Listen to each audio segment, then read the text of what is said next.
Hoy vamos a dar la segunda clase sobre elecciones en pandemia. Para los que estuvieron la semana pasada, si no, hoy van a recibir las dos presentaciones, las del miércoles pasado y este.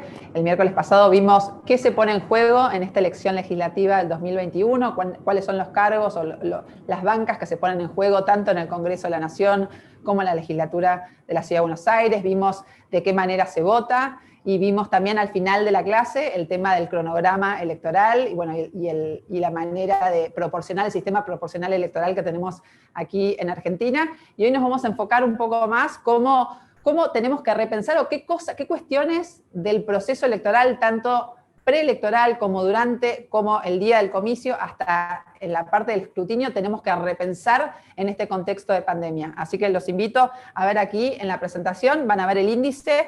En primer lugar, vamos a ver por qué la pandemia, el COVID-19, puso en cuestión los procesos electorales, no solo aquí y en el mundo, y vamos a ver algunos casos de qué hicieron en otros países en este contexto de pandemia, cómo ir a votar en un contexto de pandemia. Vamos a ver las distintas, cuáles son las acciones que están en cada una de las etapas del proceso electoral para ver qué cosas tenemos que repensar en este contexto pandémico, qué pasó con las elecciones en el mundo desde la declaración de la pandemia, y lo que vamos a ver es que no hubo ningún país que las haya suspendido, en todo caso se pospusieron, pero en ningún caso se ha limitado o se ha evitado este derecho a votar.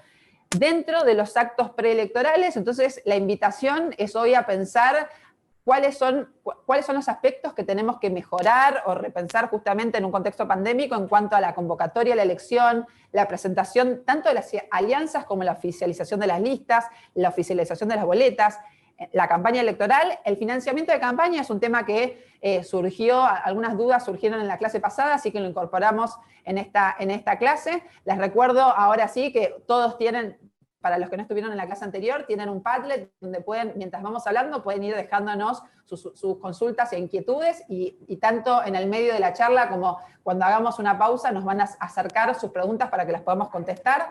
Luego de analizar los actos preelectorales o los procesos que forman parte de los actos preelectorales, vamos a analizar el acto electoral propiamente dicho, que tiene que ver con cómo distribuimos a las autoridades de mesa, cómo se constituyen las mesas receptoras de los votos, la apertura del acto electoral, cómo vamos a votar, la emisión del sufragio, el funcionamiento del cuarto oscuro, el escrutinio de las mesas y la comunicación del resultado. Y finalmente terminamos la clase de hoy analizando los actos postelectorales que tienen que ver con el escrutinio de la Junta y la proclamación de los resultados.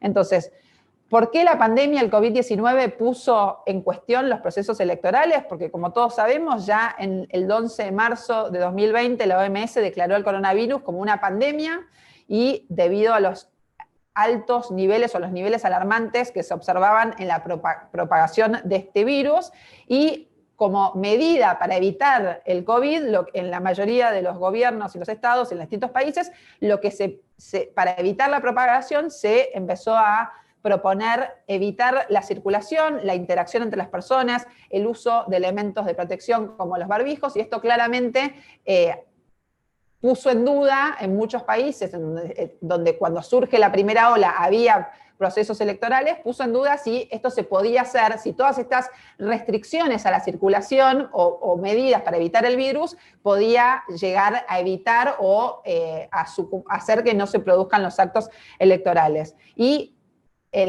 tanto el año pasado como este año, uno de los principales desafíos fue cómo ir a votar en este contexto. Entonces, lo que vamos a ver en la siguiente filmina, sigo diciendo filmina, es que el contexto de pandemia pone en riesgo las distintas etapas, ¿sí? En el acto electoral, todas las cosas que mencioné, en el acto preelectoral, en el acto electoral y en los actos postelectorales. Ahora vamos a ir analizando cada una de estas etapas. Pero primero les quería contar lo que dije al principio, es qué pasó con las elecciones en el mundo, ¿sí? Se desata el COVID, y en aquellos países que tenían elecciones programadas, ¿qué pasó con eso?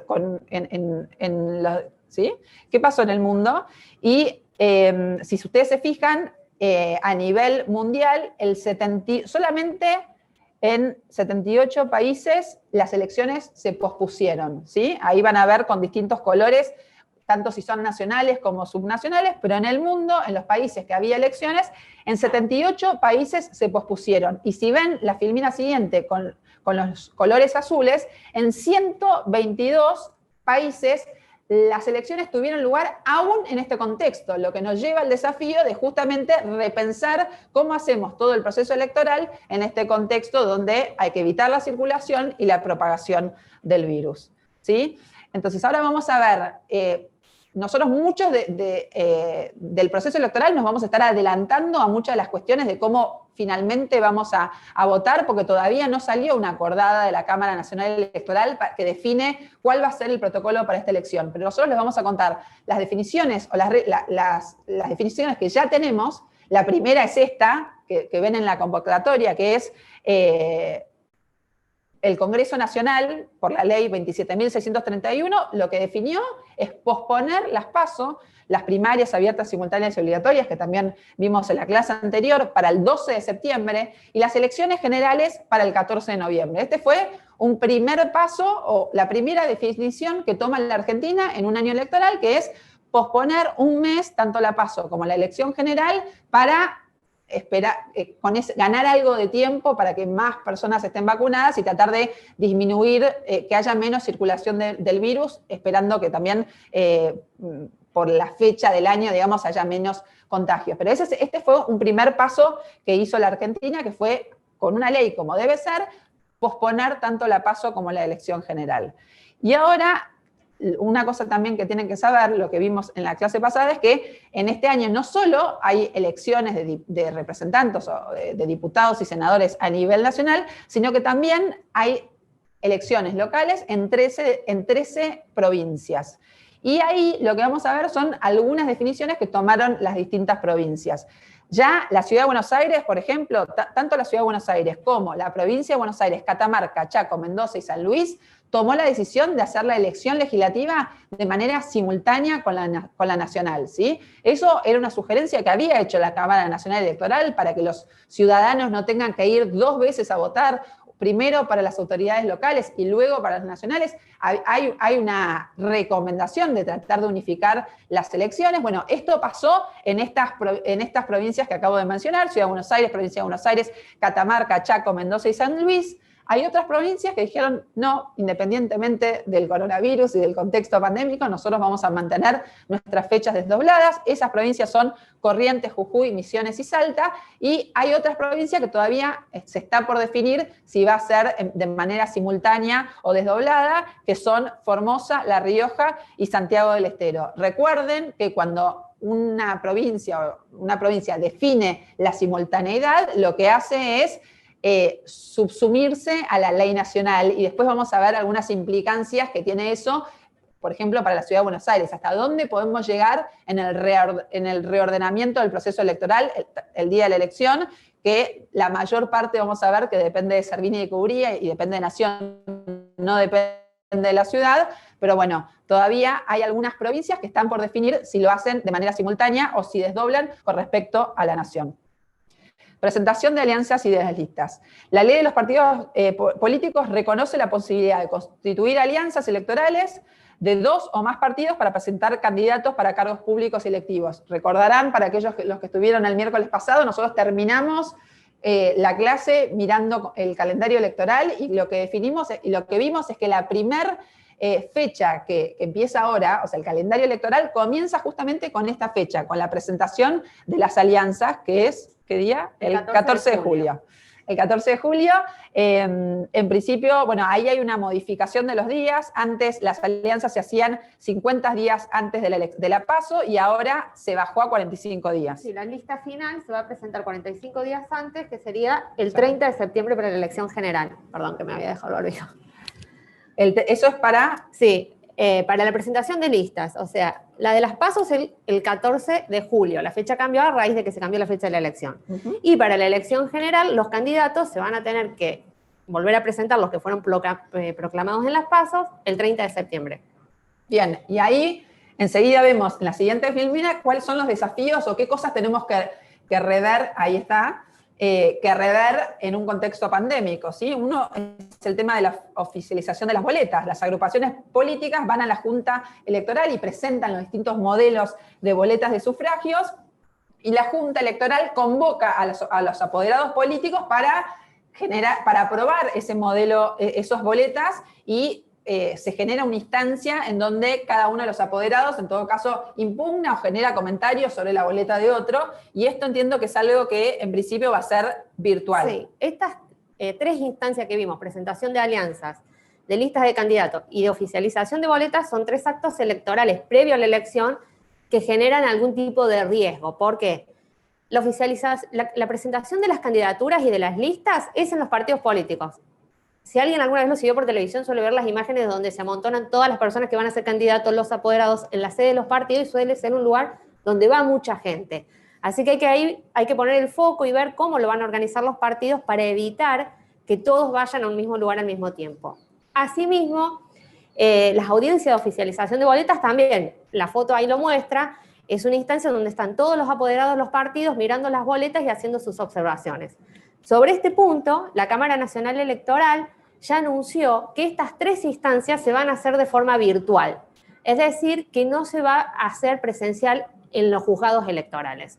Tanto el reconocimiento de las alianzas, como la presentación de las listas de los candidatos, como la observación de las boletas de sufragio, se harán con distintas metodologías virtuales que la Cámara Nacional Electoral irá habilitando, ya sea por vía internet, por algún sistema informático, o la audiencia probablemente por Zoom, Meet o alguna de esas plataformas. Bueno, seguimos. Otro acto previo al día de la elección es el de la campaña electoral. O sea, este año vamos a tener que tener una campaña en pandemia, y también es una instancia de mucho riesgo que, si lo hacemos bien, lo podemos disminuir, pero que hay que tener mucho cuidado, sobre todo los candidatos y los voluntarios que participan en los distintos partidos políticos.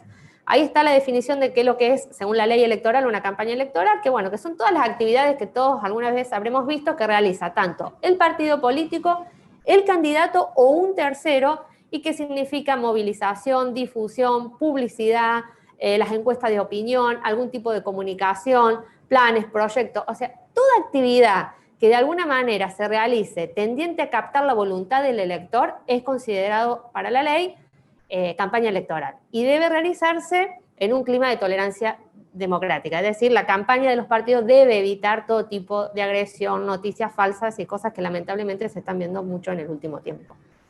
Bueno, ahora vamos a la publicidad en medios. Está prohibido cualquier acto de comunicación o avisos publicitarios en medio de televisión, en la vía pública, en radio, con la finalidad de conseguir captar o promover la captación del sufragio para candidatos 35 días previos a la fecha fijada para la elección, ¿sí?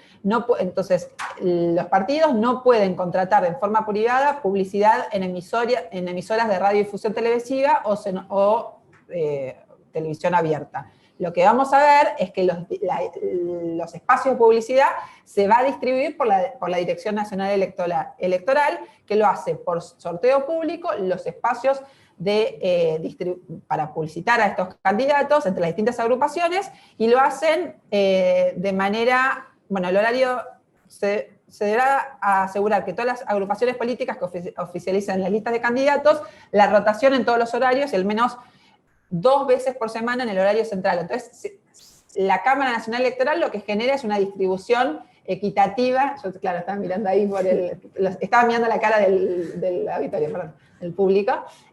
Lo que hace es una distribución de los espacios de publicidad, que hay 2 maneras, que lo vamos a ver ahora. Hay una equitativa, hay un piso que es igual para todo, la distribución de los medios, y luego hay una proporcionalidad en función a los votos que tuvieron en la elección anterior, que es a diputados nacionales, no en la elección anterior ejecutiva, sino en la elección anterior legislativa.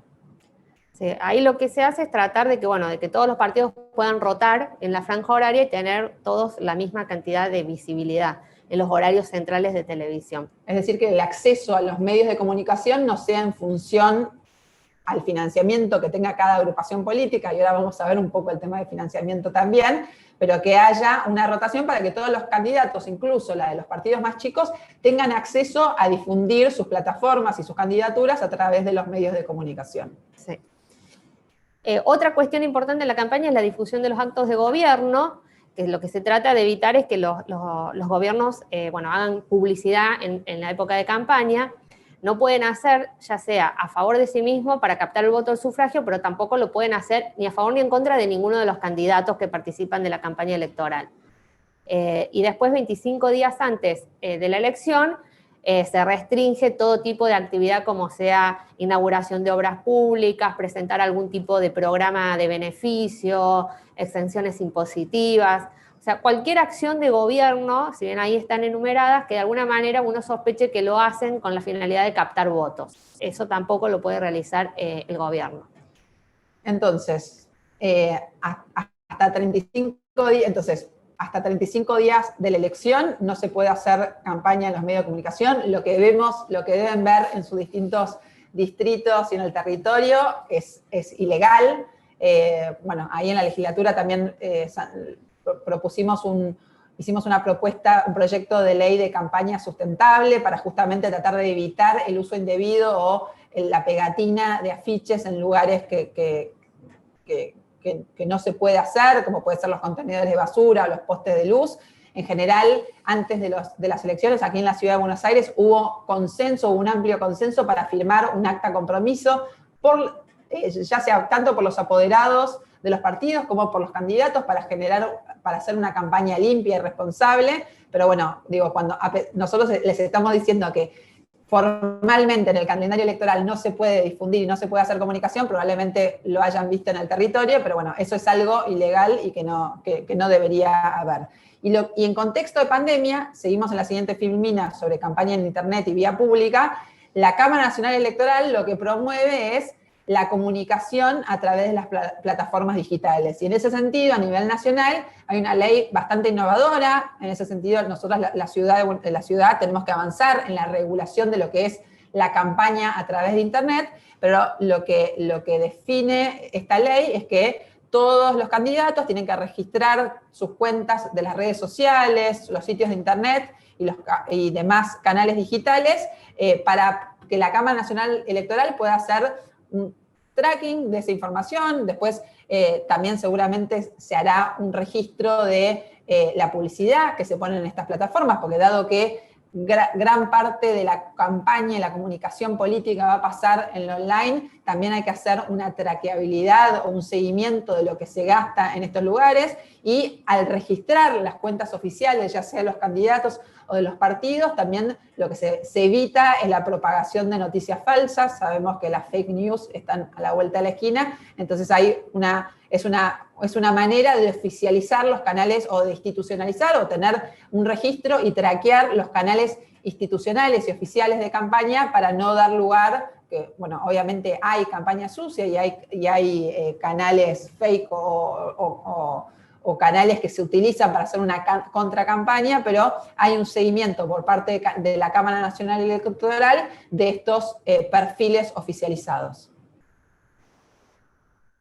Bueno, lo que vamos a ver ahora son algunas medidas que hemos visto que en varios países del mundo se han adoptado en contexto de campaña, que si uno lo piensa no es nada muy innovador, sino es llevar las mismas medidas que estamos adoptando todos hace 1 año y medio hacia la campaña electoral. Esto es distanciamiento social, el uso de lugares que sean adecuados, y esto es con ventilación o al aire libre, las limpiezas que todos vemos que se realizan en distintos lugares cuando uno va a ingresar, que es tomar la temperatura, lavar las manos, usar el alcohol en gel. Bueno, todo esto, ¿cómo hacemos para adaptarlo a la campaña electoral? Los que participan en algún partido político quizás lo habrán visto, los ciudadanos también cuando van por la calle, las famosas actividades, Natalia como legisladora las realiza mucho, que es hablar con los vecinos. No sé si vos querés ir contando lo que es tu experiencia y ahí cómo te cambia ahora. La foto que eligió, hay 2 candidatos a legisladores por la izquierda, está Ramal y está Solano, pero bueno, básicamente todavía, como les dije antes, la Cámara Nacional Electoral no dijo cuáles iban a ser los protocolos o cuáles van a tener que ser los protocolos de estos actos de pre-campaña, pero nosotros les podemos contar 2 cosas. 1, qué pasó en el mundo, y 2, también tenemos el antecedente de la elección de Río Cuarto, donde muchas de estas de esta revisión de los actos electorales tuvieron lugar y probablemente sean un antecedente que tomará en cuenta la Cámara Nacional Electoral a la hora de generar estos protocolos.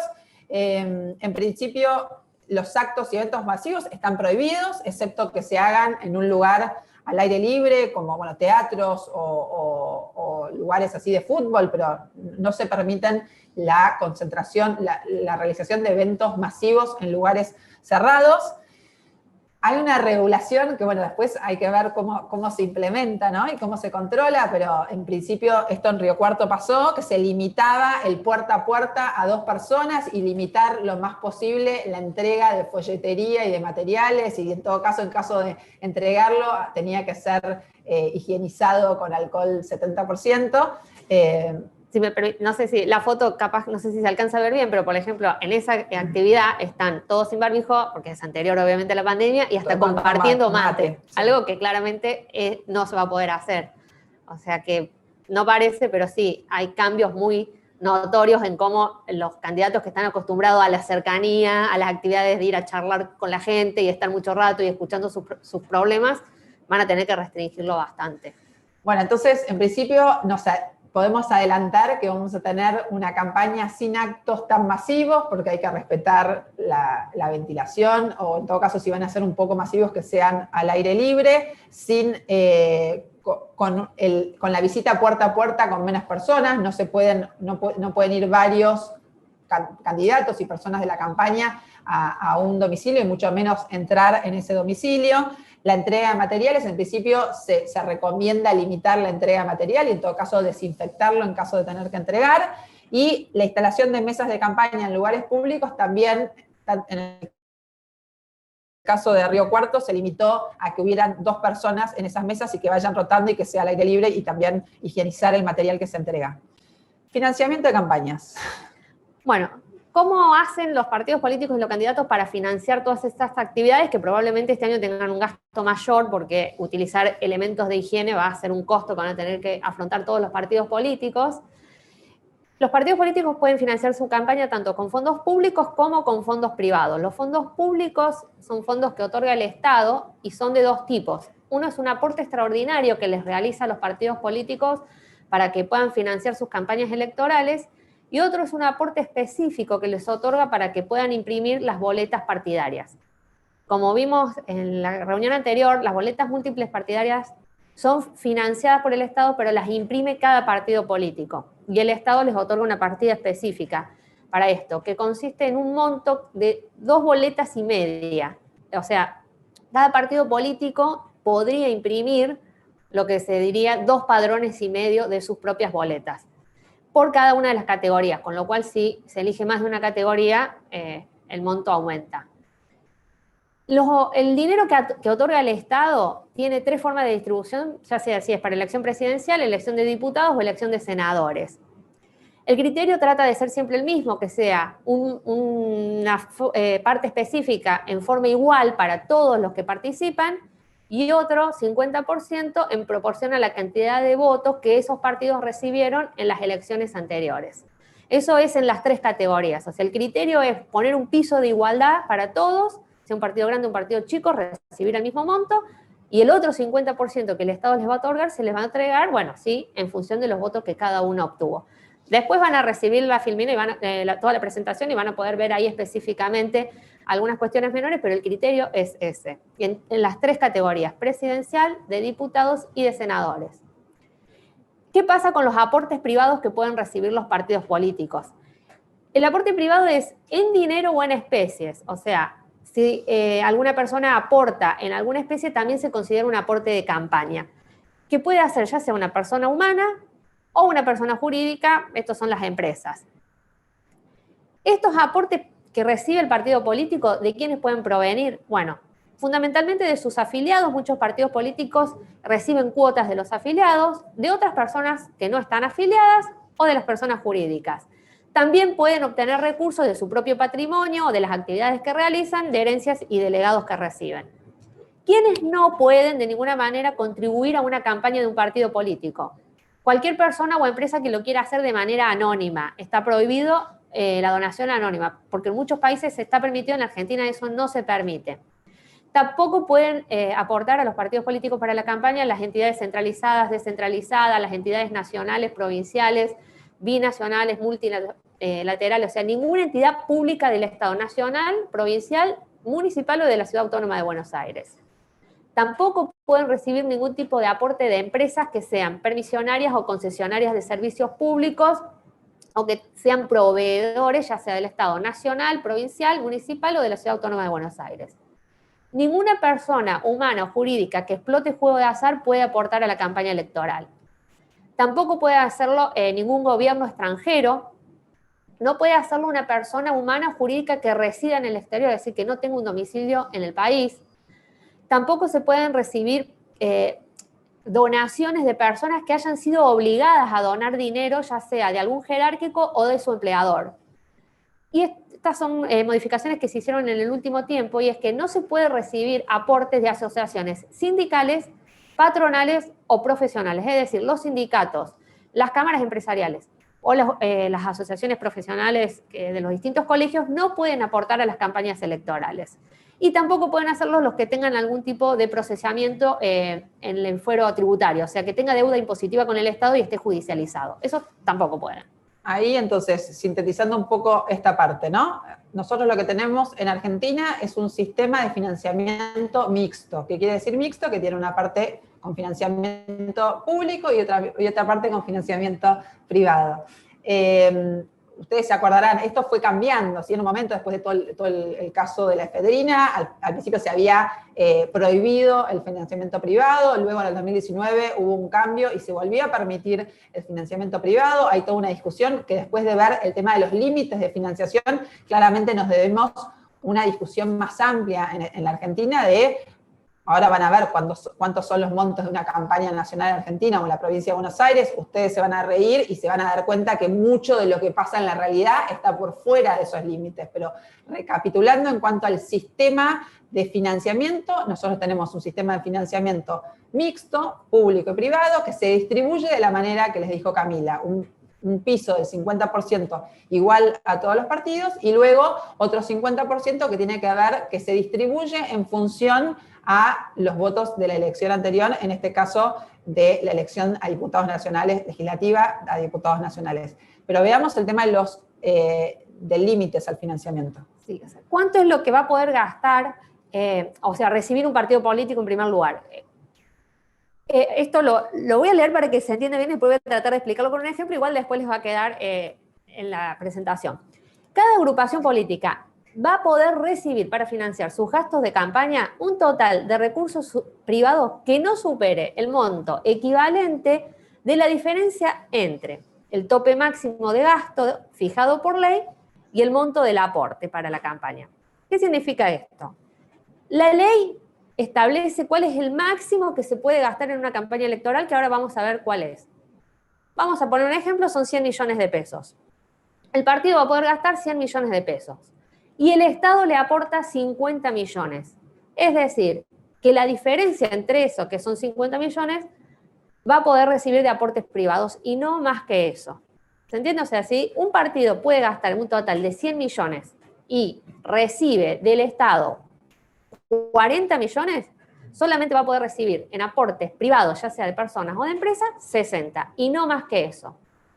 A su vez, cada persona o cada empresa tiene un límite de lo que puede darle un partido. ¿Qué significa esto? Si yo soy candidata, soy millonaria, no puedo decir, voy a poner 1.000 millones de pesos de mi patrimonio personal y voy a financiar toda mi campaña. Eso está prohibido.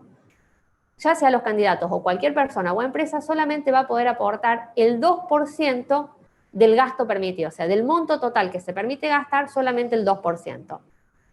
¿Cuál es el gasto? El gasto surge de una fórmula que es multiplicar la cantidad de electores habilitados por un módulo electoral.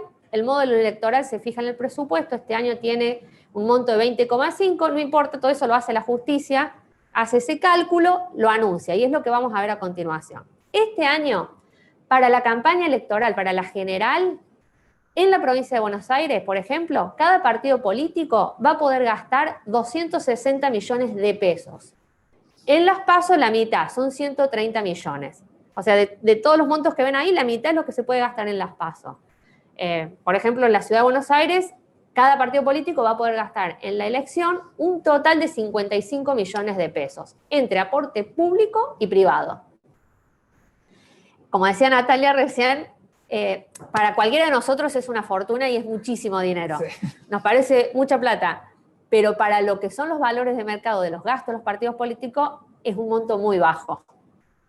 Pero bueno, es una discusión que hay que dar, como decía Nati. Sí, a esto me refería, digo, claramente para una persona de a pie estos montos nos parecen totalmente inalcanzables, pero nos debemos una discusión de fondo en la Argentina sobre cuánto cuestan las campañas políticas y generar y acercar la realidad acercar la ley, a la realidad, porque así uno puede controlar mejor. Porque ¿cuál es el gran desafío? Cuando pasó todo el tema del financiamiento a la campaña de Cristina Fernández de Kirchner por los laboratorios y los que producían efedrina, había toda una discusión sobre, a partir de eso, ¿qué se decidió? Que las personas jurídicas, ¿no? Jurídicas, no las personas físicas, no tenían que poder hacer donaciones o hacer aportes a partidos políticos. ¿Por qué? Porque hay un entendimiento que después esa donación tiene que ser compensada con un acto de gobierno, en alguna instancia de ese gobierno va a tener que hacerle una devolución de favores a esa empresa, ¿no? La realidad es que si vemos los sistemas en el mundo, hay varios países que optan por este sistema mixto. Lo que es importante es tener muy en claro quién aporta qué, la realidad, cuánto se gasta en verdad en esa campaña política, hacer una rendición de cuenta real de los gastos de campaña y después, por supuesto, poder traquear si a futuro ese aporte se tradujo en alguna política pública, en una ley que beneficie a alguno de esos aportantes. Pero bueno, es una discusión más de fondo que tenemos que dar a futuro en términos de cuál es el tope real de financiación, cuál es el límite real de gastos de una campaña. Seguimos, elecciones en pandemia. Ahí hay toda una discusión, hubieron varios que empezaron a pedir, bueno, pensemos en el momento en el que ustedes van a votar, ¿no? Ese domingo de la elección queríamos hacer un role model acá, pero no lo vamos a hacer. Pero digo, todos conocemos el momento de ese domingo que nosotros vamos a votar. Pónganse tanto en el lugar de fiscal de mesa como un elector que va a votar y todos los cuidados que tenemos que tener en pandemia, en términos de que no podemos estar en un lugar cerrado mucho tiempo, no nos podemos aglutinar, y a partir de repensar este proceso electoral, el proceso electoral en pandemia, es que varios empezaron a pedir que se incluya a los fiscales, a los fiscales, a los presidentes de mesa como personal estratégico en el proceso de vacunación para que justamente estén inmunizados a la hora de ejercer el acto eleccionario. Esto todavía no hubo una confirmación por parte del Ejecutivo, pero el pedido, ¿quién lo solicitó? La Cámara Nacional Electoral, que ahí hay un listado de todo lo que solicitó, que son, bueno, las personas que trabajan en la justicia y que para poder llevar adelante el proceso sí o sí van a tener que hacerlo de manera presencial, todo lo que es el comando electoral, que son las Fuerzas Armadas, que ya sean policías, gendarme, también se puedan vacunar, las personas del correo que hacen los traslados del material, la Casa de la Moneda que hace la impresión de los padrones, la dirección electoral. O sea, de ese total es más o menos una cantidad de 450.000 personas las que habrían pedido que se vacunen. De esas muchas ya se están vacunando, por las fuerzas de seguridad ya se están vacunando, algunas personas de la justicia se están vacunando, o sea que a medida que pase el tiempo y se acerque la fecha de la elección, probablemente muchas personas ya lleguen vacunadas. El gran punto es qué va a pasar con las que son autoridades de mesa. Uh-huh. Ahí, bueno, ahora vamos a ver, ustedes saben cuáles son las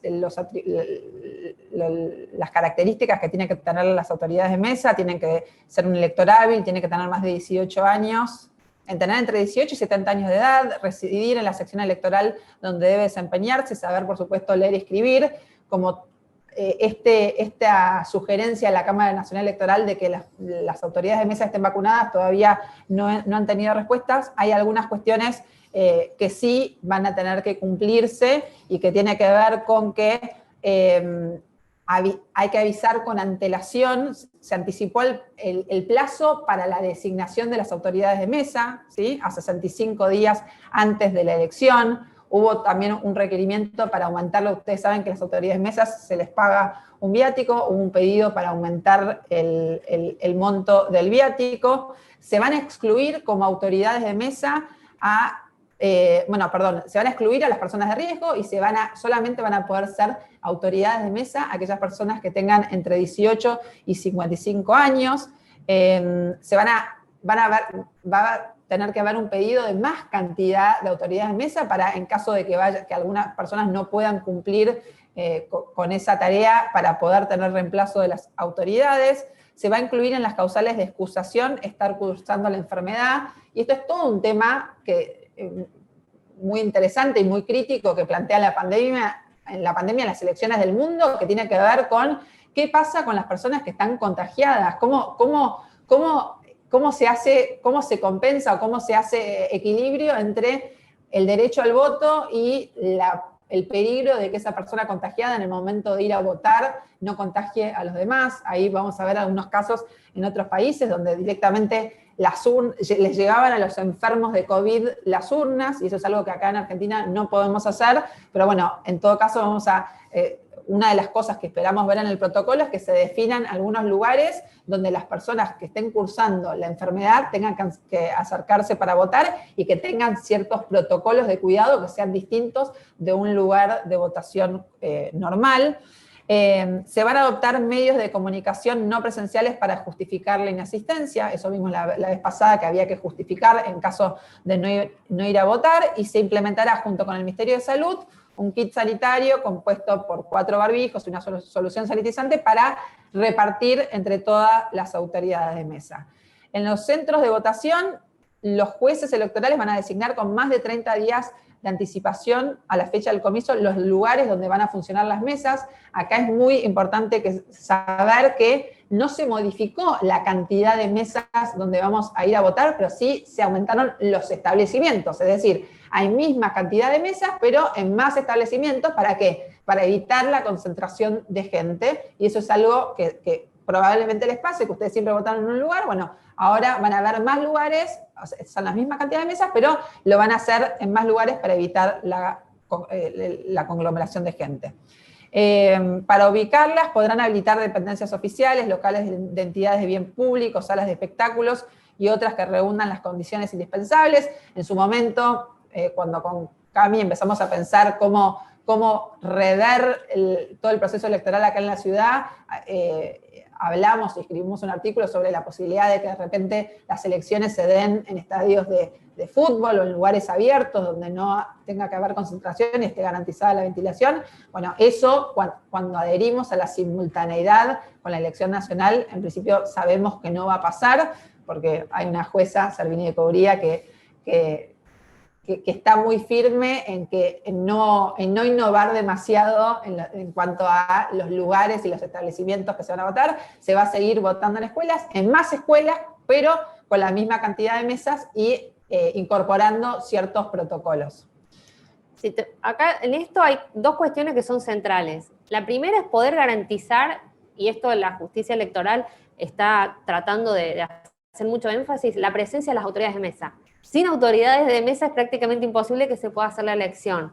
O sea, sí o sí tienen que estar. O sea, que es necesario que se tomen todas las medidas para que la gente que sea designada sienta que va a estar segura y protegida y concurra ese día, porque es fundamental. Y por otro lado, ¿cómo van a ser los centros de votación?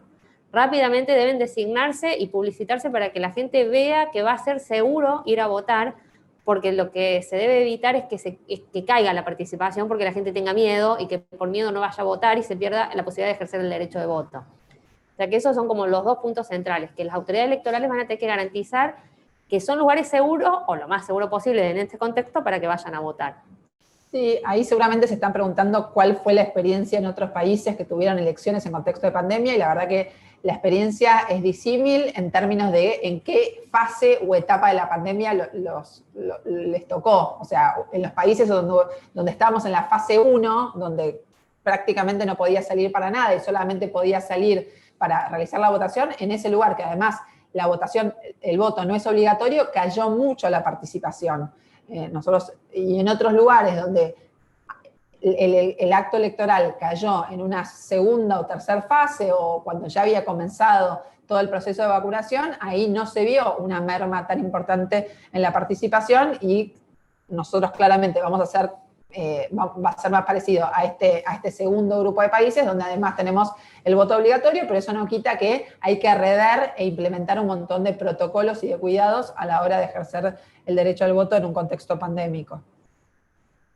Sí, en algunos países, por ejemplo, lo que hicieron fue anticipar y que la gente pudiera votar 1, 2, 3 días antes, o por correo, o con un apoderado, o como se ve en la foto que está en la presentación, que es que las personas que estaban en cuarentena les llevaban la urna a su casa. Estas opciones, lamentablemente, en la Argentina no están habilitadas por ley, con lo cual no se van a poder llevar adelante. Hay otras opciones. Ahí, por ejemplo, lo que se ve en la presentación son centros de votación exclusivos para enfermos COVID. Por eso ven que están todos con las medidas de protección, porque en un lugar específico se permitió que vayan y asistan las personas. Eso podría hacerse en Argentina. La ley no prohíbe y podría habilitarse una escuela especialmente para que vayan los enfermos en COVID a votar, que sería una posibilidad. Hasta ahora no lo sabemos.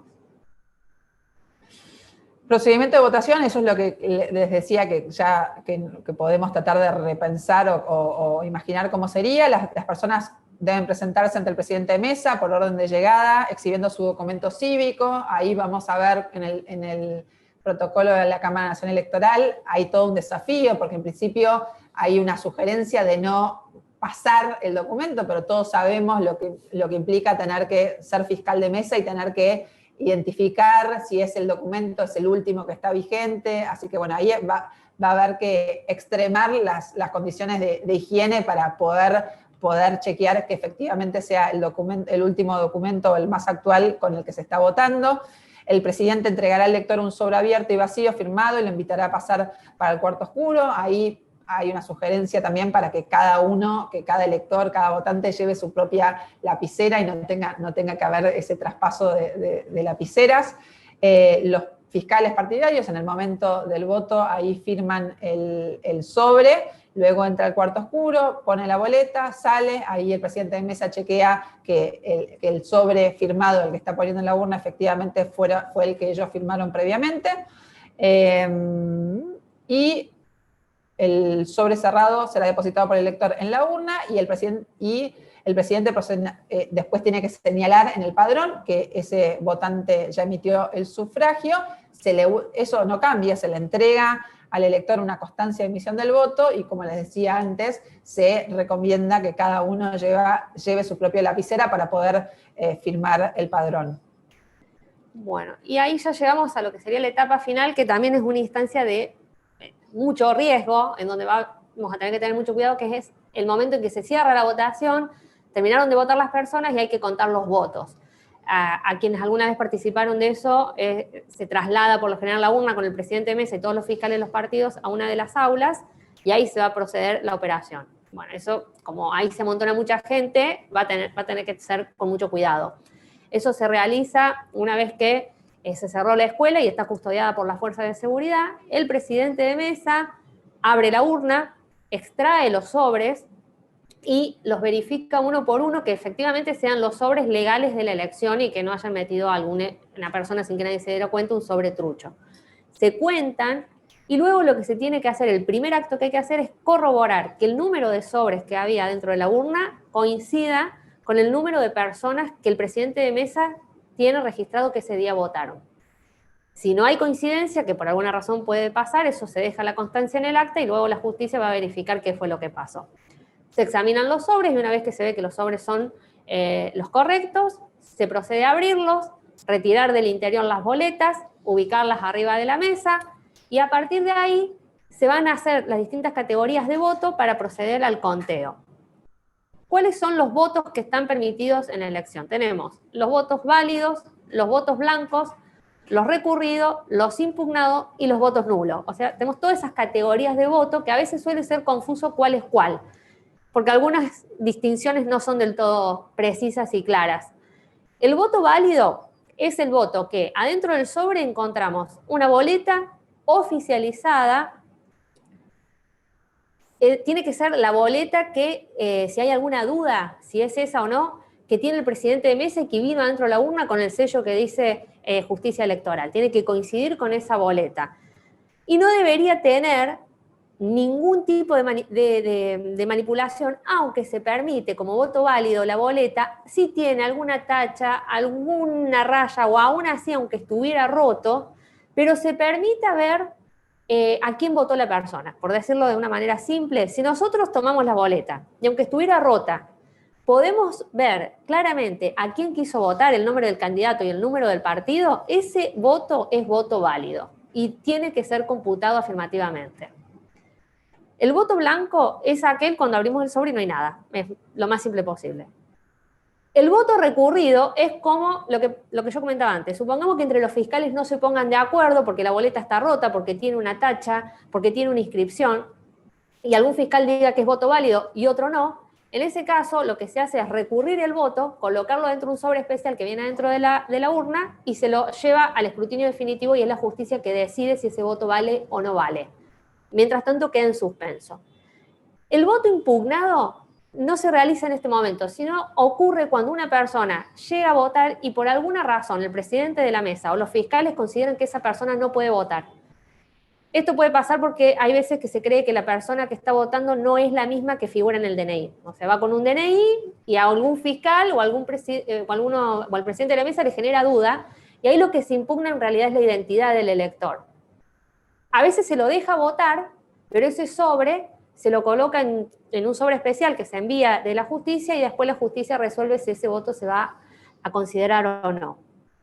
Y finalmente, ¿cuáles son los votos nulos? Porque acá es donde queda más claro cuál es válido y cuál es no. Lo que no se puede son, claramente, el que es una boleta que no está oficializada, una boleta trucha, o cualquier papel, el que fue y puso voto por tal partido, por más que sea un partido que se presentó, pero no es una boleta, no es válido.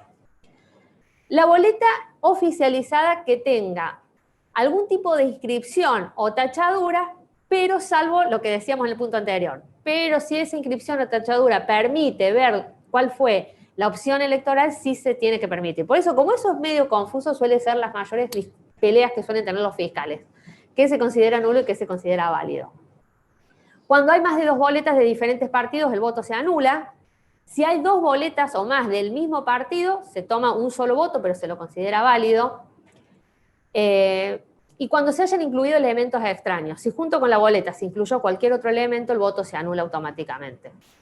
Una vez que tenemos cuáles son los votos válidos, sobre esos votos es sobre los cuales se hace el recuento de cuánto le corresponde a cada partido político. Una vez que tenemos contados todos los votos, se emiten 3 documentos que son fundamentales: el acta del escrutinio, el telegrama y el certificado de escrutinio. Estos 3 elementos son iguales, deben contener la misma información y deben estar firmados ya sea por el presidente de mesa y todos los fiscales partidarios, pero tienen distintos destinos. El acta de la elección es la que se va a utilizar para que la justicia realice 48 horas después el escrutinio definitivo. El telegrama es lo que se va a enviar al centro de cómputos para que se haga el escrutinio provisorio que se va a hacer ese mismo día y que se va a anunciar el día de la elección. Y el certificado de escrutinio es lo que se lleva cada uno de los fiscales partidarios para hacer su propio control. Esto es un derecho que tienen los fiscales de recibir su certificado de escrutinio para hacer el control del recuento de los votos. Acá lo vemos como en un gráfico que hay 2 escrutinios, en teoría. El provisorio, que sería el escrutinio del día de la elección, en donde muchas veces se ve que no se llega a contar el 100% de las actas, justamente porque, bueno, algunas entran en duda y pasan directamente a ser computadas por la justicia electoral. Ese escrutinio no tiene validez legal, se hace porque vivimos en una sociedad donde la gente quiere saber antes de irse a dormir quién ganó la elección, entonces desde hace un tiempo que se empezó a hacer y se hace, y está a cargo de la Dirección Nacional Electoral. El escrutinio definitivo, que es el que tiene la verdadera validez legal, comienza 48 horas de finalizada la elección y es el que realiza la justicia electoral. Este último punto, si ustedes, no sé si están viendo ahí la presentación, a lo que hay una foto del día del escrutinio definitivo, lo que se hace 48 horas después. Si ustedes ven, alguno capaz que participó, también es una situación de muchísimo riesgo que vamos a tener que ver cómo va a hacer la justicia para que este hecho se pueda hacer, porque es un hecho de suma importancia legal, porque es el que va a dar el resultado para proclamar a los electos. en donde se suele juntar muchísima gente, porque van todos los fiscales de todos los partidos a mirar acta por acta y a computar voto por voto. Ya con esto finalizamos. Luego de que esto termina, bueno, la justicia anuncia quiénes fueron los ganadores o quienes obtuvieron los cargos y se proclaman los electos, y finalizó el acto electoral. Bueno, bien. Ahora ya tenemos algunas preguntas que nos empezaron a hacer llegar desde el Padlet, pueden seguir consultando. Como verán, digo, todavía hay muchas definiciones que se tienen que tiene que bajar la Cámara Nacional Electoral en términos de cuáles van a ser los protocolos definitivos a la hora de la votación.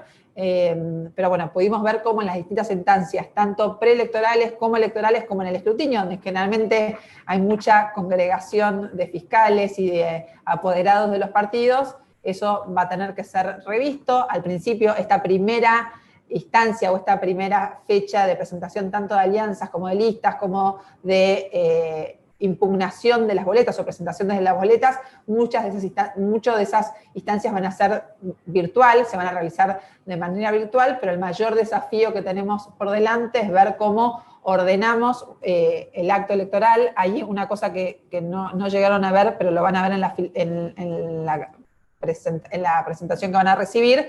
Cuando hablamos de ampliar los centros de votación, no así la cantidad de mesas, se van a ampliar los centros de votación en casi 5.000. En las elecciones pasadas había 14.429 centros de votación y eso se va a ampliar a 19.000 aproximadamente, o sea que va a haber un incremento bastante sustancial en cuanto a los lugares a donde ir a votar. Van a ser la misma cantidad de mesas. El gran desafío que tenemos pendiente es en la designación de las autoridades, y acá ya veo algunas preguntas, si las querés ir viendo, Cami, y ahora las pasamos a contestar, en términos de cómo garantizamos la salud de esas autoridades de mesa, y en principio lo que sí sabemos es que no van a acudir o no se va a acudir a personas de riesgo, solamente las autoridades de mesa van a poder ser personas entre 18 y 55 años.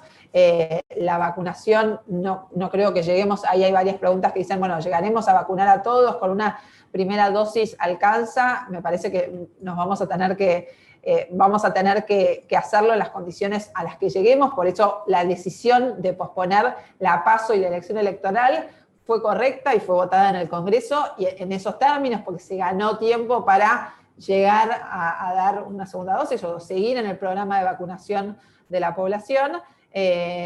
Creo que el desafío principal, que lo vamos a ver cuando tengamos el protocolo de la Cámara Nacional Electoral, es qué hacemos con las personas que están enfermas por COVID, con las personas que están internadas. Ese es como el desafío mayor, cómo garantizar el derecho a voto, sobre todo para las personas que están teniendo la enfermedad a la hora de votar. ¿Querés ir viendo las preguntas? Sí, de preguntas hay un par que son referidas a, por ejemplo, si se va a hacer hisopado a las autoridades de mesa, qué pasa si el hisopado da positivo, los fiscales, si se pide vacunación para los fiscales. Acá hay una persona que dice, bueno, hay una persona que fue fiscal en elecciones anteriores y ya está vacunada, y el tema de los centros de votación. Estas juntas, esto lo va a tener que determinar la autoridad electoral en los próximos días. Hasta ahora no se ha dicho que se vaya a hacer hisopado a las autoridades de mesa. El año pasado, por ejemplo, se sugería que las autoridades de mesa se aislaran 15 días antes de ir a votar. O sea, hay como muchas ideas dando vuelta, todavía no se ha definido, pero bueno, va a ser un punto central, porque sí hay que garantizar que esas personas no vayan enfermas a ejercer ese día su función y tampoco vuelvan enfermas después a su casa. O sea, cómo garantizar eso es complejo, pero es en lo que se está trabajando. Pero hay algo que sí sabemos, que es que no se va a permitir registrar la temperatura antes de entrar a votar. Eso sí sabemos. Sí, hasta ahora se ha dicho que, por ejemplo, cada persona que vaya a votar, hoy vemos que en los shopping o en el cine te toman la temperatura antes de entrar, y en muchos locales también. Esto hasta ahora se ha dicho que no va a pasar el día de la elección, para evitar que una persona que le dé con temperatura en el termómetro no se le permita votar. Entonces, para evitar eso y que todas las personas puedan ejercer el derecho de sufragio, no se va a tomar la temperatura. Por supuesto, va a ser la responsabilidad de cada uno de nosotros que si tenemos síntomas y tenemos sospecha de estar contagiados, no ir, y en ese caso recurrir a la opción que se dé para las personas en cuarentena o con síntomas, que seguramente va a haber una opción. Alguien acá dice que votó una vez anterior en un lugar donde hay mucha circulación de gente. a mí también me pasa, y creo que hay mucha gente que vamos a votar en lugares donde cuando vamos está lleno y hay filas por todos lados. Bueno, eso se va a tratar de evitar. Lógicamente eso no debería pasar. La imagen que tenemos todos de elecciones anteriores, este año no se debería volver a repetir y en eso se está trabajando y esperemos que así sea, ¿no? Sí, y de hecho, ese es el lugar en donde de repente podemos intervenir desde la Ciudad de Buenos Aires. Como bien dijimos, cuando se decide la simultaneidad de las elecciones, ahí nos pasamos a regir o dependemos de lo que define la ley nacional, y lo que pase adentro del lugar de votación va a estar definida por la jueza Servini de Cubría. Pero hay un ámbito que sí le incumbe a cada jurisdicción que tiene que ver con el lugar afuera. Entonces ya sabemos que hay más establecimientos y en principio no debiera haber tanta concentración de gente, pero lo que sí va a depender de las distintas jurisdicciones es que en el proceso de filas, así como fue para el tema de la vacunación, todo eso de las filas que respeten cierta distancia y que haya un lugar considerable para generar las filas, eso es algo donde sé que la Ciudad de Buenos Aires al menos está trabajando muy fuertemente para que no se produzca la aglomeración de personas en la espera para ir a votar. En otros países también se implementó el tema de los horarios. Entiendo, todavía tenemos que esperar el protocolo de la Cámara Nacional Electoral. Entiendo que puede haber un horario específico para los grupos de riesgo. Eso es algo que podría llegar a haber en términos de que las personas de más de tanta edad puedan votar a cierta hora, pero bueno, en principio entendemos que no van a haber horarios por edades, eso no va a haber. Sí, todavía no se sabe. En teoría sí, o por ejemplo, cuando votó la comunidad boliviana en Argentina, en las elecciones de Bolivia, que los que residen acá podían votar, si no recuerdo mal, creo que era la comunidad boliviana, se había hecho una distinción que, por ejemplo, el documento par votaba a la mañana y el impar a la tarde. Entonces, de esa manera evitar lo que puede pasar en Argentina, que siempre pasa que todo el mundo se amontona a un determinado horario. Bueno, para tratar de evitar eso, quizás se pueda hacer como un horario por número de documentos. Algo así debería ocurrir. También va a pasar por la responsabilidad de cada uno de nosotros, como decía Natalia, de tener paciencia y hacer fila y esperar y evitar el amontonamiento. Hay muchísimas preguntas por el tema de los aportes de campaña. Se ve que el tema del aporte privado genera como mucha cuestión de, bueno, si por qué pueden aportar, por qué se permite usar dinero en efectivo, si muchas veces eso permite gastos en negro. Como dice Natalia, el tema del financiamiento es un tema que no se termina nunca y las medidas a adoptar para lograr la mayor transparencia siempre hay que ir como actualizándolas porque, bueno, las nuevas metodologías siempre permiten alguna vía de escape para poder hacer algo ilegal. Pero... Sí, pero ahí algunas definiciones que vieron son claves. O sea, esto de que no pueda haber un aportante anónimo no es menor, ¿sí? En otros países...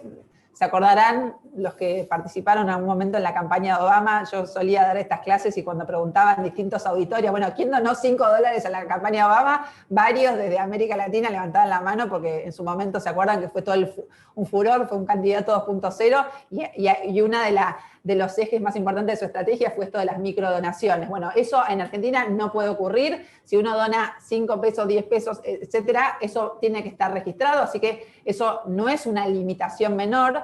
Y en cuanto a la posibilidad o no de las empresas, es de que puedan ser aportantes empresas o personas jurídicas a los partidos, es una discusión de fondo. De hecho, les cuento que en la Ciudad de Buenos Aires, no sé si todos estuvieron en la clase anterior, nosotros sancionamos nuestro código electoral en el año 2018, ¿sí? Después de sancionada, nosotros sancionamos nuestra constitución, nos constituimos en una ciudad autónoma con el mismo estatus de una provincia. Recién nos llevó 22 años darnos nuestras reglas de juego para definir quiénes eran nuestras autoridades, que es un acto bastante primogénito de la autonomía de una jurisdicción. Eso nos llevó muchos años de realizar este consenso, y nosotros yo formé parte de la sanción de este código electoral, en ese momento era la presidenta de la Comisión de Reforma Política, y uno de los puntos en donde no teníamos acuerdo, se acordarán, en la última clase conté que había distintos puntos en donde todos nos poníamos de acuerdo, ¿sí? Muchos nos poníamos de acuerdo en que en la paridad, en que las listas tenían que ser compuestas 50% por hombres, 50% por mujeres de manera alternada, y que en caso de vacancia había que ser reemplazado por una persona del mismo género. Eso es una discusión que ya había dado Nación y había dado la provincia de Buenos Aires, y eso lo teníamos que dar. Estábamos de acuerdo en institucionalizar la figura del veedor internacional o del veedor electoral para que sea una persona que esté en el proceso, en el momento del día electoral, y generar un reporte técnico y objetivo sobre cuáles eran las condiciones en las que se había votado en ese país. Bueno, hubo mucha discusión en cuanto a cuál era esa nueva institucionalidad que, como bien conté, era cambiar para las autoridades o la institucionalidad electoral para que no haya solamente el Tribunal Superior de Justicia que hiciera todo, sino generamos un instituto de gestión electoral para que se aboque a las cuestiones administrativas de la elección y que haya un primer tribunal electoral como un tribunal de primera instancia para dirimir los conflictos que pudieran suceder en el proceso electoral, y que el Tribunal Superior de Justicia sea un tribunal de segunda instancia. En todas esas cosas nos pusimos de acuerdo. En donde no nos pusimos de acuerdo fue en el financiamiento de partidos políticos. Y para que no cayera el código electoral completo por no ponernos de acuerdo en esto, lo que decidimos es sacar el capítulo de financiamiento para justamente discutir la cuestión del financiamiento de fondo. ¿Qué es discutir la cuestión del financiamiento de fondo? Es no solamente discutir el financiamiento en campaña, sino discutir tanto la ley de partidos y el financiamiento en año de no campaña, o sea, el financiamiento integral de los partidos políticos, el financiamiento integral de la política. Y ahí hay posiciones muy claras en términos de que algunos, como bien dicen en las preguntas, decían, no, nosotros, bueno, de hecho la coalición cívica es muy clara en esto de nosotros no permitimos, y de hecho tiene una decisión el partido de no permitir aportes de personas jurídicas, pero lo que terminaba pasando en la realidad, y por eso también es muy importante que la regulación se acerque a la realidad para poder generar un mejor control de esa regulación, es que en su momento no se permitía a las empresas, pero esas empresas hacían que su director, su presidente, los individuos que trabajaban en ella hacían aportes. Entonces, de una manera en un segundo grado, esa empresa estaba efectivamente generando esos aportes. Entonces, los que creemos en el sistema mixto, los que creemos en que tenemos que aumentar como dice, darnos una discusión verdadera de cuál es el verdadero gasto de las campañas, el gasto político, y cuánto verdaderamente cuesta hacer campaña política en Argentina, si nosotros tenemos ese número, ese tope como el que vimos, que no son, como ustedes sabrán, 55 millones en la ciudad de Buenos Aires, ni 260 en la provincia de Buenos Aires. Entonces, si tenemos una claridad o tenemos una discusión más real de cuál es ese tope, después, en todo caso, como bien decía Cami, hay un montón de instrumentos de traquear ese aporte, para que se den una idea. Cuando y eso a nivel nacional lo han implementado, que es generar como un sistema en donde uno va poniendo todos los gastos que va haciendo, y lo va haciendo, en Europa se utiliza mucho, que es una candidata a lo que sea, toma un café y eso automáticamente le saca una foto, lo sube a un sistema online donde están toda la información de los gastos, y eso se trató también de replicar aquí a nivel nacional. Entonces, después está todo el trabajo de hacer el análisis o el seguimiento tanto de las ONGs como de los periodistas para poder hacer inteligencia de esa información y saber que si hay una empresa X que aportó a esa campaña y que es pública, esa información va a estar disponible online en tiempo real,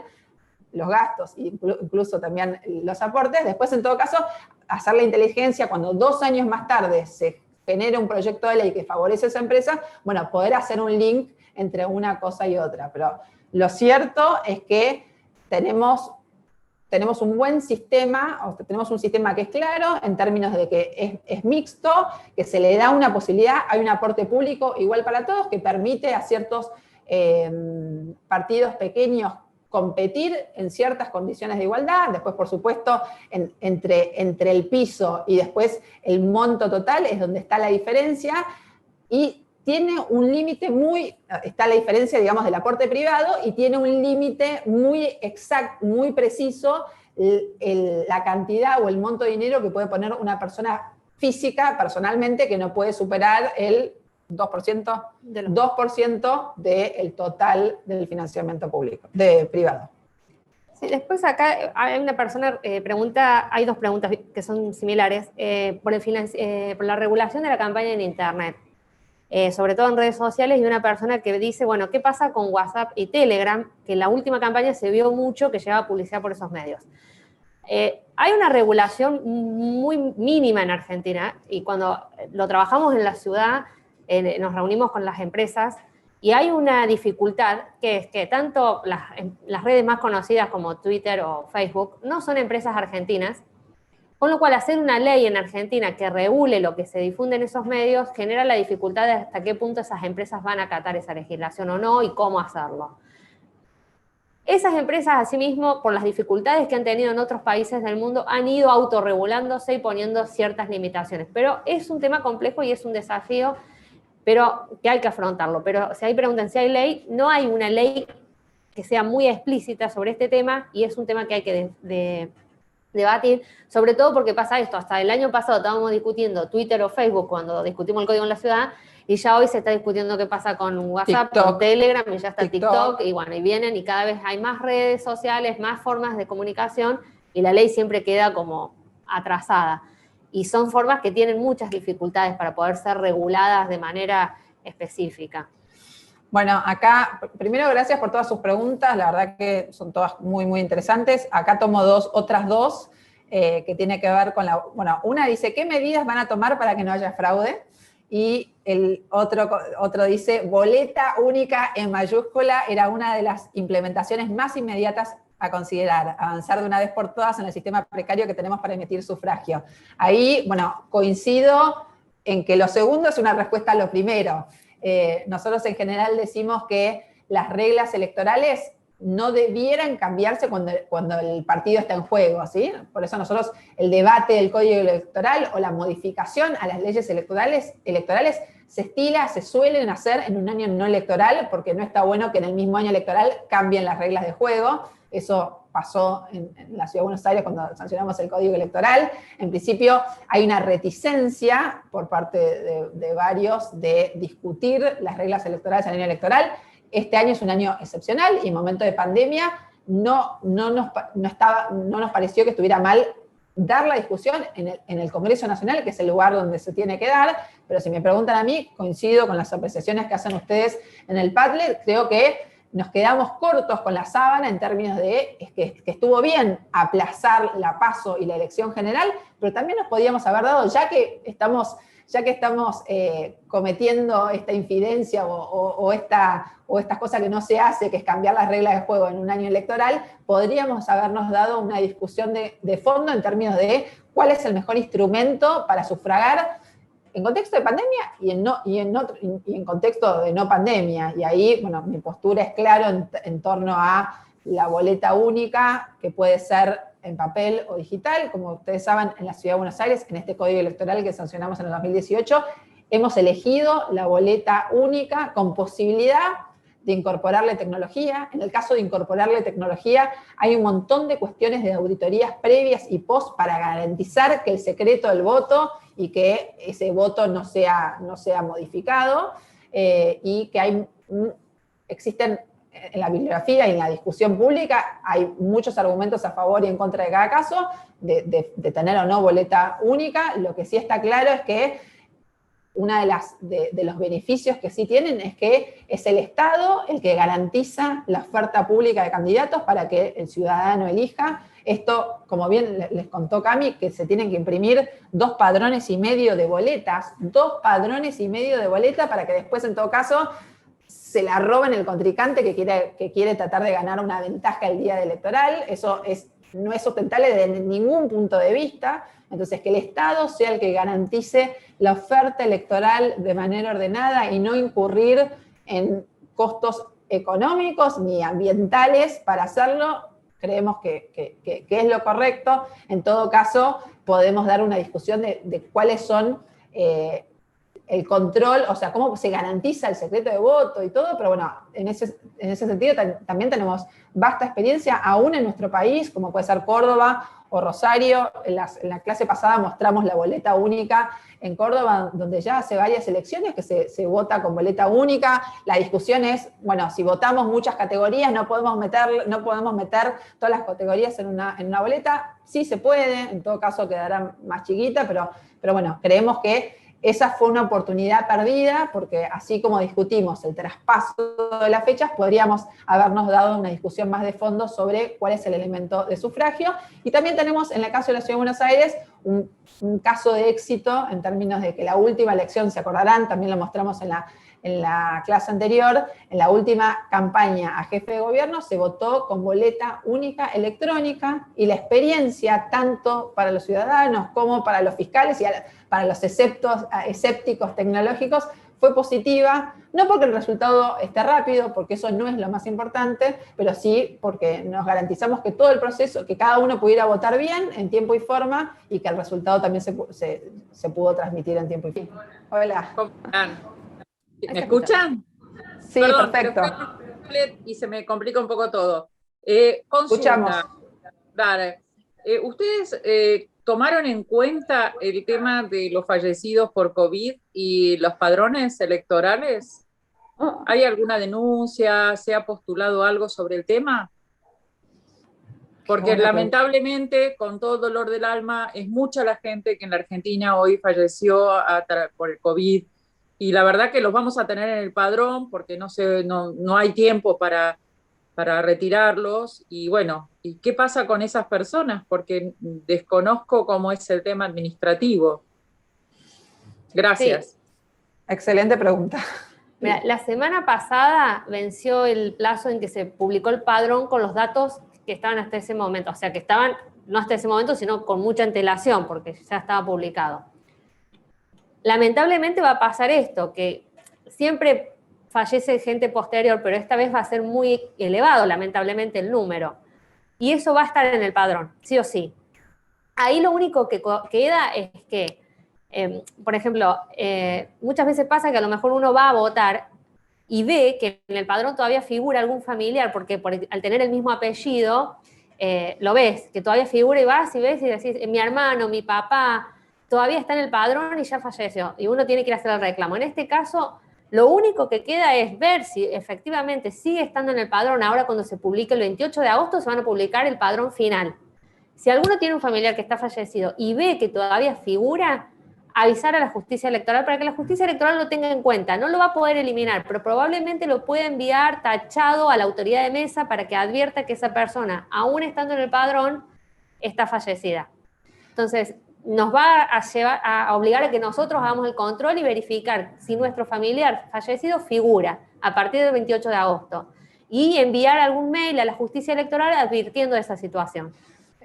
Es una excelente pregunta, porque en realidad la respuesta es no, o sea, todavía no depende de nosotros, no está depurado. A raíz de lo que vos exactamente preguntás, nosotros en la ciudad, con la Dirección de Estadísticas y Censo, nos estamos cuestionando, yo te miro a vos, pero tengo que mirar a cámara, nos estamos cuestionando hasta qué punto no tenemos que hacer un registro de población. O sea, tu pregunta nos llevó a preguntarnos si nosotros no tenemos que hacer nuestro propio registro poblacional de la Ciudad de Buenos Aires, porque como todos sabemos, los censos duran 10 años, todavía, sí, ya te doy la palabra, los censos duran 10 años, este año supuestamente había que hacerlo y no se ha realizado, y hay toda una cuestión de migración interna que es corta y que no depende de los 10 años, y que al gobierno de la ciudad es una información muy valiosa y muy rica en términos de entender cuál es la migración interna. Entonces, eso estuvimos analizando, que por ejemplo en Cataluña lo hacen, hay todo un debate si pedir o no la información y si la gente se va a prestar a brindar esa información.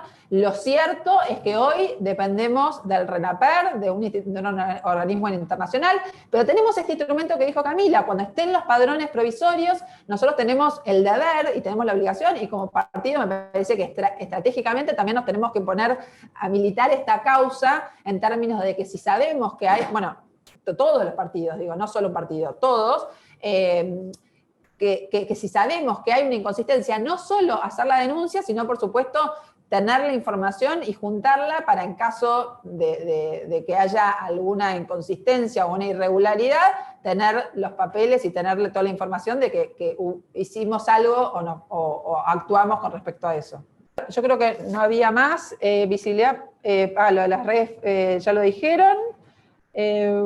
Campaña por internet. Bueno, creo que en principio está todo. No sé si alguien más quiere hacer alguna pregunta a viva voz.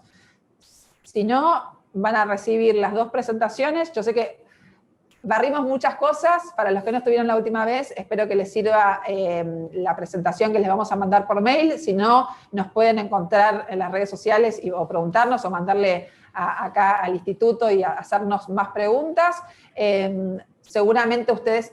Ahí está saludando, ¿no? Sí. Seguramente ustedes también vengan, lo que vimos en la última clase es que vienen de distintas provincias y distintos territorios. Nosotros pudimos abordar toda la parte de la regulación nacional, entramos algo en la Ciudad de Buenos Aires, pero bueno, la verdad que seguramente ustedes tienen mucha experiencia y dudas también en términos de cómo se va a organizar la cuestión a nivel local, pero bueno, quedamos a disposición para futuras consultas que tengan. Esperamos, ni bien, cuando tengamos la información de la Cámara Nacional Electoral, nos comprometemos a hacerles llegar esta información para que ustedes puedan contrastar con la presentación que vimos y ver, bueno, de estas cosas que pensamos que iban a cambiar, si efectivamente fueron así. Y bueno, y esperamos que todos podamos tener un proceso de elección libre, lo más en paz posible, cuidándonos.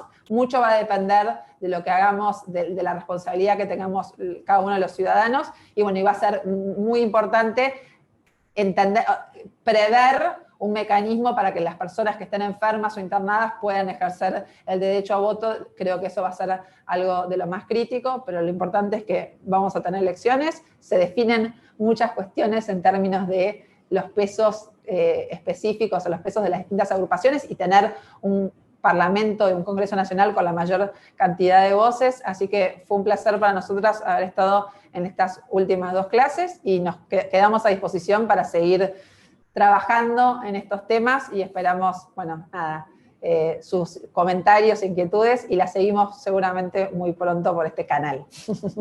Muchas gracias. Chao. Adiós.